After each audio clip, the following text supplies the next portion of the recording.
Okay, here we see the Audi 4.2 liter normally aspirated V8, and now this is a direct fuel injected engine, so I'm going to be injecting fuel at high pressure directly into the combustion chambers. Here we see our ignition coil on plug. We have two separate air cleaners coming around to the throttle body there in the back. Now, this vehicle came to us not for anything related with the engine or transmission, but the air suspension system. And we had to replace the air strut here on the right side. We do have the left side also, just haven't done it yet. One problem is when you remove the air strut, you have an aluminum reinforcement that you have to remove. It requires some considerable disassembly here in the top. And as we move around, here we see the fuse relay center. Here is simply the windshield washer reservoir fill. Here I see the cam actuated high pressure fuel pumps. We have one on each side. Here's actually the coolant reservoir. And here we see the reservoir for the power steering system. This would be the cover to check or fill the brake system, master cylinder reservoir. And at the same time, I see my two air conditioning fittings for high and low side. I guess here's the high side, this would be the low side.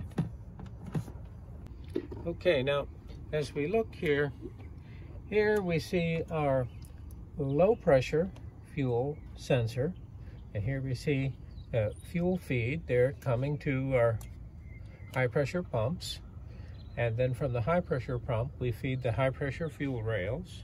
Here I have an elaborate intake manifold, and this one has a valve system to vary the length of the intake manifold runners, and there we see the mechanism that's going to do that for us here in front.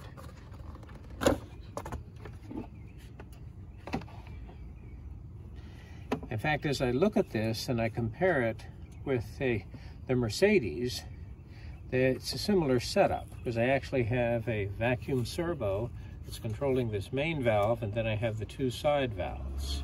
Very similar setup to what Mercedes has done. Now as I go back, I do see our servo mechanism that's controlling the throttle valve. Now I believe what's hiding here is this is my oil filter, so I need to know where that is. And that this is a used car, and oftentimes there's a list of things that we do.